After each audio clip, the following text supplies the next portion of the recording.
Nonni, terve jälleen.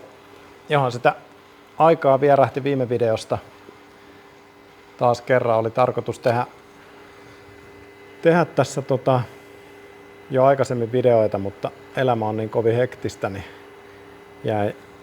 jäi tekemättä toistaiseksi. Saas nähdä, onko täällä, siinä on meidän kissa Lyyli. Lyyli, tuutko sen mukaan videolle? Tule tuohon. Noin. Terve Lyyli. Joo, Lyyli on meidän uusin perheenjäsen. Tuli milloin se tuli meille? Noin kuukausi sitten. Abessiinialainen on rodultaan hän. Mihin mä jäinkään? Niin, viime videosta vierähti hyvä aika, pari viikkoa. Hektistä on ollut, mutta nyt taas löytyi sopiva hetki kuvata uutta videoa. Ajattelin, että paahdetaan kahvia tällä kertaa. Ja juodaan vettä. Vähän liikaa juonut kahvia tässä viime aikoina, niin liikaa maistellut omia tuotoksia.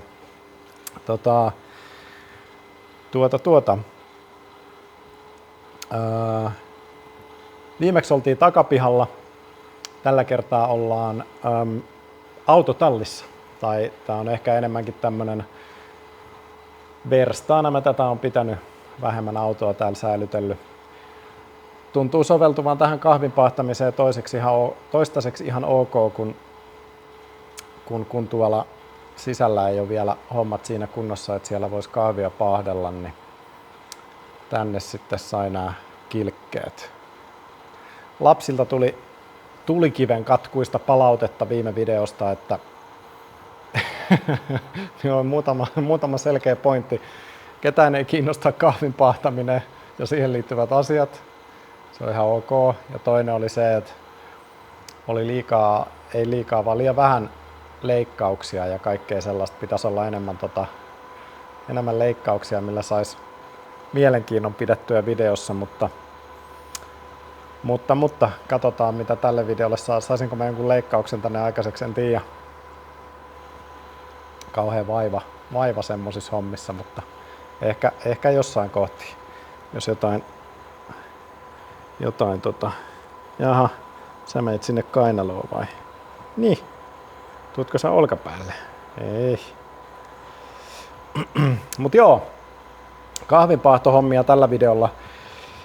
Mä oon silleen huono ihminen kertomaan niistä, että mulla ei ole vielä hirveän kauaa toi paahdin ollut itellä ja tässä itekin vasta opiskelen, et ei kannata uskoa mitään mitä mä sanon, mutta mä nyt kerron sen, minkä mä luulen tietäväni tässä kohtaa.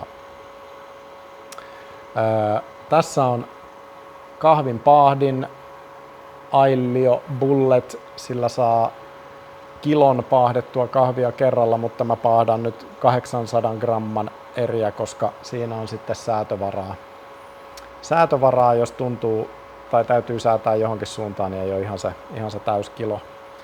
Sitten siinä on tollanen hieno kyhäelmä savupiippuna, mihin menee sitten sauhut, päätyy tuosta ovesta pihalle. Ja tässä on tämmönen myös toinen hieno kyhäelmä. Tässä kuuluisi olla tommonen silikooninen tulppa, mistä pistetään pavut sisään, mutta mä sen onnistuin hukkaamaan johonkin, niin kyhäsin foliosta sille tollasen varaosan.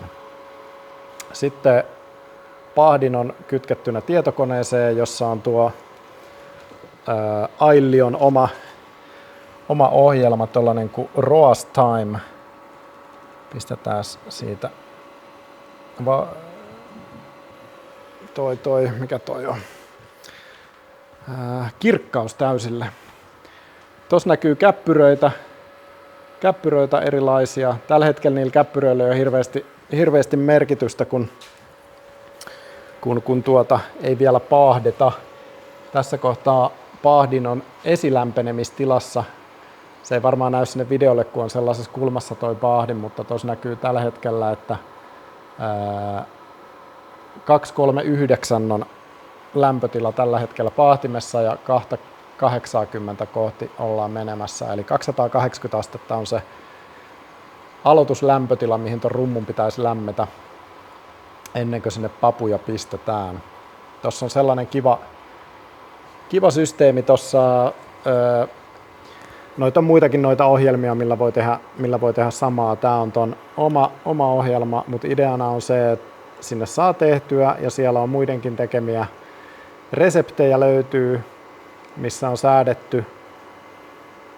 Kaikkea saa säädettyä tuulettimen nopeutta, lämpötiloja, rummun pyörimisnopeutta. Mitäs muuta siinä on? No sitten alku- ja loppulämpötilat ja sitten siellä saa aina esimerkiksi papujen lämpötilan mukaan säädettyä, että tuuletin menee vähän kovemmalle tai hiljaisemmalle tai mitä ikinä haluukaan tehdä, ne saa tallennettua sinne reseptiksi.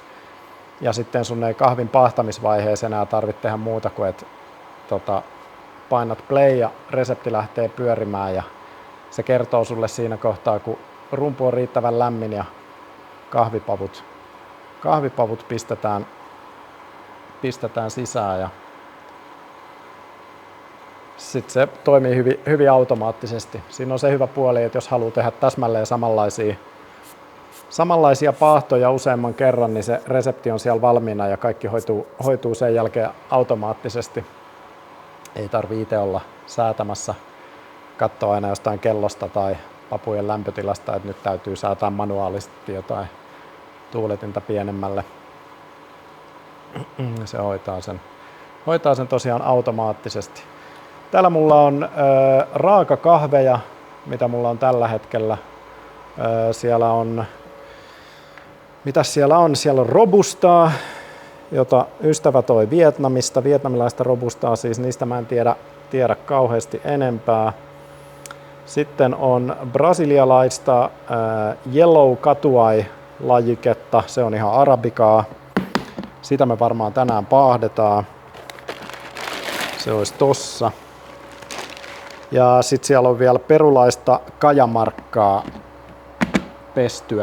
pestyä semmoista.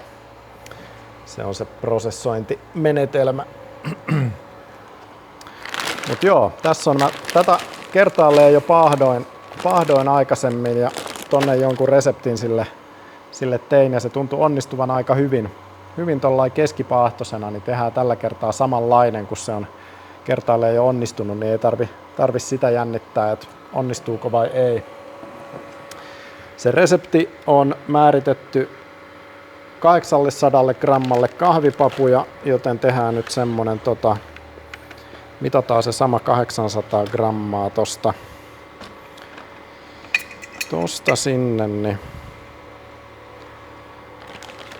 tuleepa sitten samanlainen kuin aikaisempi satsi. Nyt näyttää siltä, että paahdin on saavuttanut oikein lämpötilan, mutta se vielä hetken aikaa lämmittelee sitä. Oi, nyt ei ollutkaan vaaka päällä. Mä painoin sen vahingossa pois päältä. Yritetään uudestaan. Niin toi kahvinpahdin lämmittelee hetken aikaa vielä sitä rumpua, vaikka se onkin siinä oikeassa lämpötilassa, että sit siellä kertyy se lämpö siihen koko massaan, niin sit se on tasaisempi lopputulos, jos sitä toistelee useammin, tai näin ne väitti. Siinä alkas 450 grammaa, 600, 700 ja vielä vähän.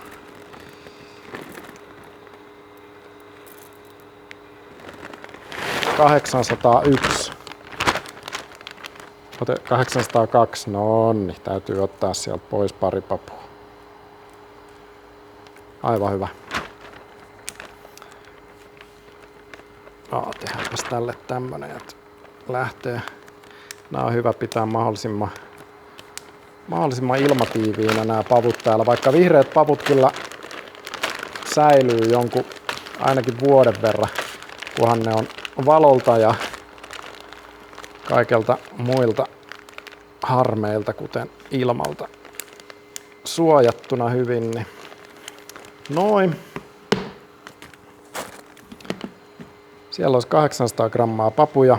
Tää on muuten mielenkiintoista, miten paljon noistahan paahtamisen aikana niin haihtuu painosta pois, kun sieltä haihtuu kosteutta, niin tommonen 13–15% riippuen vähän siitä, että kuinka tummaa paahtoa tekee, että mitä tummempi, niin sitä enemmän sieltä haihtuu sitä kosteutta veke. Ja nyt näkyy, että tuossa on suunnilleen, olisiko toi puoli purkkia papuja. Ja sitten siinä tapahtuu sillä jännästi, että tapahtuu lämpölaajeneminen ja siellä on lopuksi paljon enemmän tilavuudeltaan papuja, mutta ne painaa vähemmän. Semmonen alkemiareaktio tässä tapahtuu välillä. Nyt tässä ei sit olisi muuta kuin odotellaan, että paahdin on saavuttanut sen sopivan lämpötilan. Tuolla on tommonen käppyrä, mikä kun se tasaantuu tonne nollaan, niin sitä aletaan olemaan lähellä sitä hetkeä, kun pavut voi pistää paahtimeen. Paahtamisessahan keskimäärin menee semmonen viimeksi tuossa reseptissä taisi mennä, siitä tosiaan tuli keskipaahtoa, niin siinä meni 10 minuuttia, taisi olla vähän reilu 10 minuuttia, kun kesti kokonaisuudessaan, eli aika nopeata hommaa. Aika nopeata hommaa. Tässä on tämmönen, tuolla on toi rumpu ton luukun takana, ja tässä on tämmönen papujen... Mikä? Ei aloiteta nyt mitään.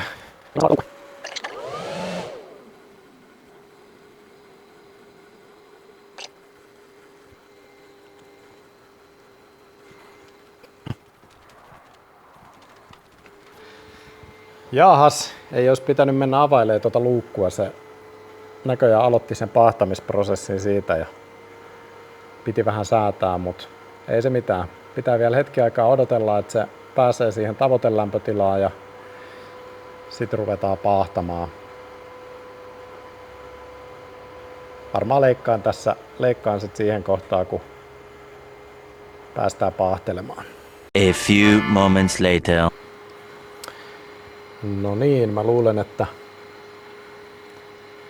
on toi lämmennyt ihan riittävästi. Se kyllä sanoo sitten, kun pavut voi pistää, mutta se nyt on ollut ihan riittävän pitkään tuossa lämpenemässä tässä kohtaa, niin pystyy itse aloittaa myös sen paahtamisen tosta. Niin. Noin. Ui, oli lämpöinen toi oma foliokansi tässä. Tuohon suppilo ja sinne kahvit sisään.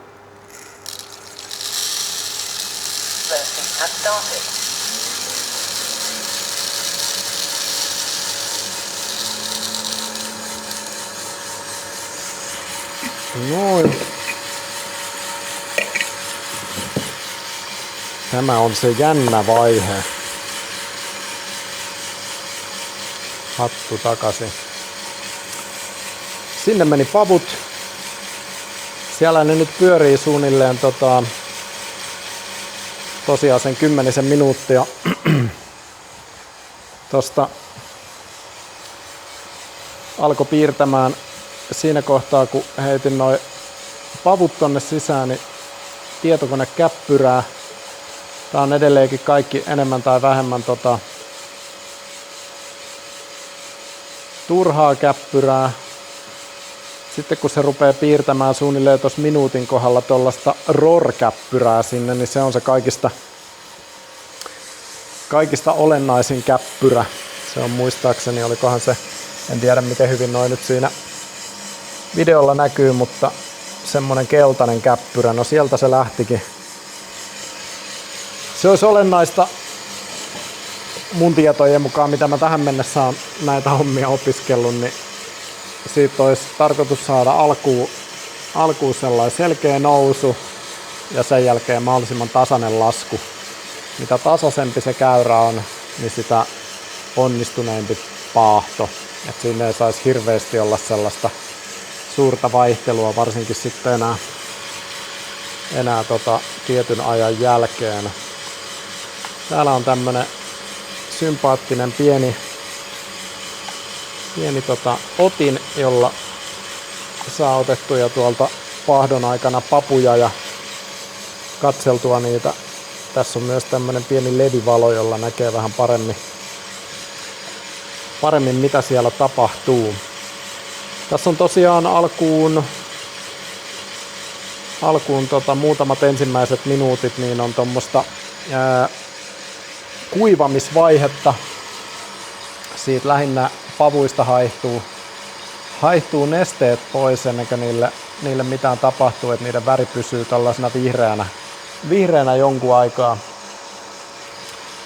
Sitten kun ne on kuivunut, niin siitä alkaa tämmönen niiden kellastumisvaihe. Se oli muistaakseni, olisiko Maillard-vaihe sen keltaisen vaiheen nimi. Se keltainen vaihe kestää aina tohon, sitä sanotaan first crack on se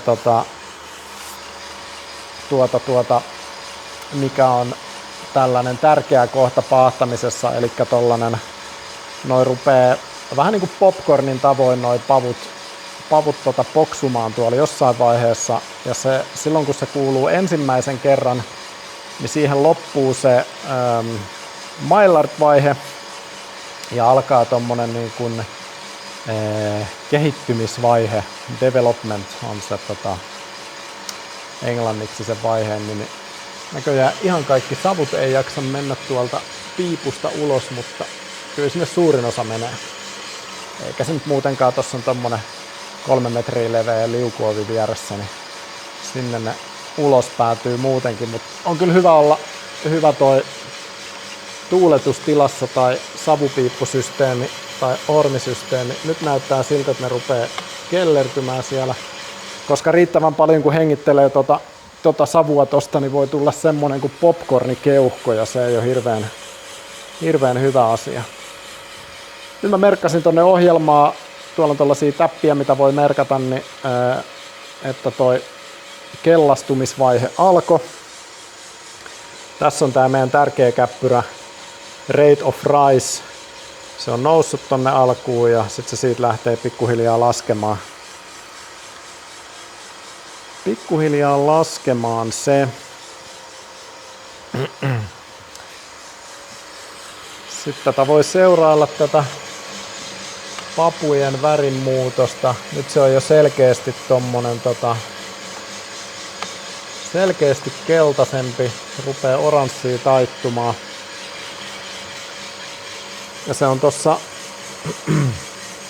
muistaakseni 195 asteen kohdalla, kun ne rupeaa poksumaan ja tulee tää first crack vaihe. Siinä kohtaa se on periaatteessa niin kuin siinä kohtaa, jos ottaa pavut ulos, niin se on niin kuin about niin vaaleita paahtoa, kun kannattaa paahtaa. Et yleensä ennen sitä first crackia niin ei oteta papuja ulos ollenkaan, muuten on aivan liian vaaleita paahtoa. Noissa on jännä semmonen, noissa vihreissä pavuissa tommonen ne tuoksuu semmoselle, mitähän sitä kuvailisi? Se on niinku heinä tai semmonen, ehkä herne. Kuivattu herne on semmonen, miltä ne tuoksuu suunnilleen vihreänä. Niin jos ne ottaa liian aikaisin tuolta ulos, niin niissä on vielä sit sellaista kuivattu herneen tuoksua ja se ei ole hirveän toivottavaa. Nyt on näköjään papujen lämpötila 189 astetta, eli lähestytään sitä, että ne rupeaa siellä poksumaan pikkuhiljaa. Senkin mä merkkaan tonne sitten ylös, missä kohtaa se alkaa. toi aina herjaa välillä tai kone, tuossa on tällainen systeemi, että se piippaa ja sitten pitää painaa jotain nappulaa.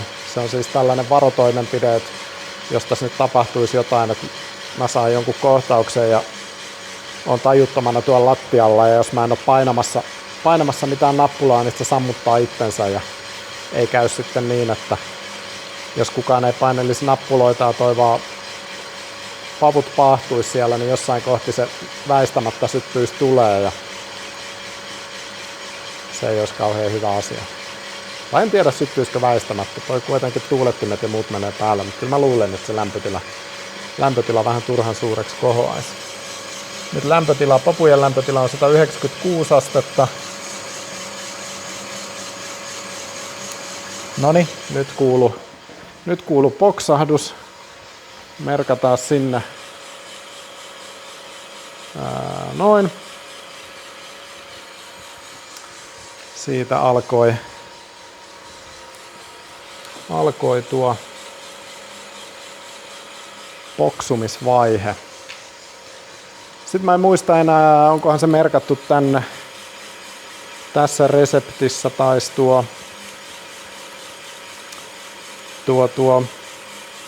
loppulämpötila, niin olisiko se ollut 217 astetta, jos en ihan väärin muista, niin siinä kohdassa otetaan pavut ulos. Kyllä tuo ohjelma myös kertoo, että missä kohtaa se on se hetki. Nyt periaatteessa, jos en tiedä miten hyvin näkyy, mutta alkaa olemaan tuollaista vaalean ruskeata toi sävy, että tässä kohtaa voisi ottaa pavut pois ja se olisi todella vaaleat paahtoa. Sellaisenkin yhden satsin, ihan ensimmäinen satsi, minkä mä paahdoin kahvia, niin tuli aika vaaleat paahtoa, mutta nyt mä en kaipaa semmoista. Nyt mä en kaipaa sellaista, vaan keskipaahtoon tähdätään. Se tuntuu olevan toimiva ainakin itselle. Nehän on kaikki ihan makuasioita, et ei ole niin kuin monessa muussakaan hommassa, niin tässäkään ei taida olla sellaista, että yksi ja oikea tapa tehdä asioita. Et joku haluaa juoda kahvinsa vaaleapaahtoisena, siinähän maistaa enemmän sitten sen pavun ominaismakuja ja sitten mitä tummemmaksi paahtaa, niin sitä enemmän siinä on semmoista vaan niin kuin palaneen ja niin kuin hiilen makua. Että se rupee no se voi testata silleen, että jos ostat tosi tummapaahtoa kaupasta ja haistat niitä papuja tai kahvia, mitä siitä on keitetty, niin siinä on vähän sellainen tuhkiksen tuoksu. Mutta sekin on tietysti jonkun makuu. Mä en itse ehkä välitä niistä supertummapaahtoisista. Ne sitten toimii espressoa hyvin ne. Onks täällä joku? Yes. Aletaan olla aika lähellä finaalia. Nyt on 214 astetta papujen lämpötila ja alkaa näyttää aika hyvältä toi väri. 215 astetta. –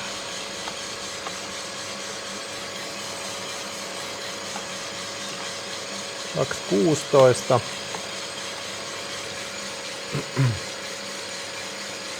217. Nyt taitaa olla homma valmis, kyllä. Noin. Pistetään tonne, että 800 grammaa.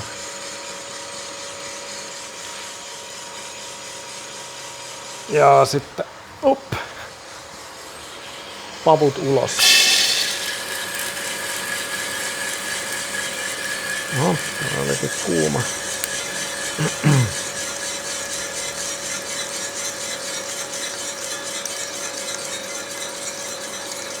No, ajoi, menee vähän papuja. Tässä pitäisi olla jonkunnäköinen semmonen ohjuri tossa, ettei papuja lentelisi ulkopuolelle, mutta kyllä ne nyt suuri osa tänne. Nyt kuulostaa siltä, että ei ole enää papuja rummussa. Sitten tätä pitää sekoitella. Meniköhän toi nyt tohon, vai säädänkö mä nyt jotain? Pistetään tuolta. Näyttää siltä, ettei toi mennyt tohon. Roasting finished. Now cooling. Jännä. Toi ei ollut ensimmäisellä kerralla ottanut näköjään se paahto ei päättynytkään siihen, mutta pavut otin kuitenkin ulos oikeassa kohtaan, niin ei tapahtunut mitään kauheuksia.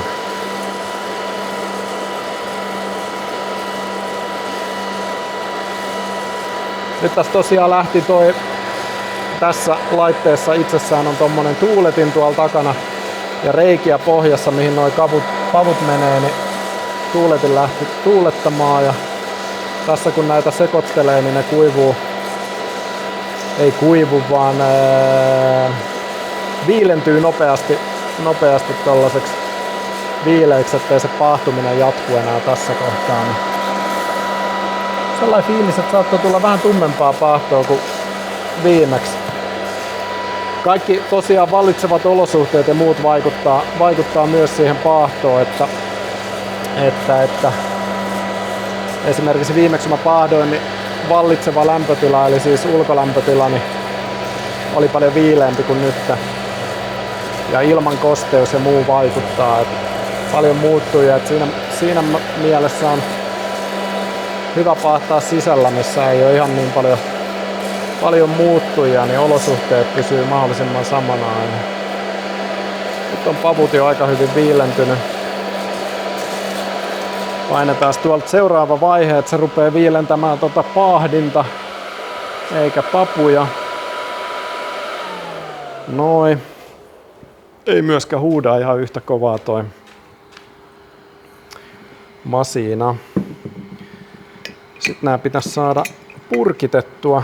Katsotaan tässä kohtaa paljon on purkin paino. Sitten voidaan vähentää se lopullisesta painosta 1053 grammaa. Sitten lapetaan pavut purkkiin.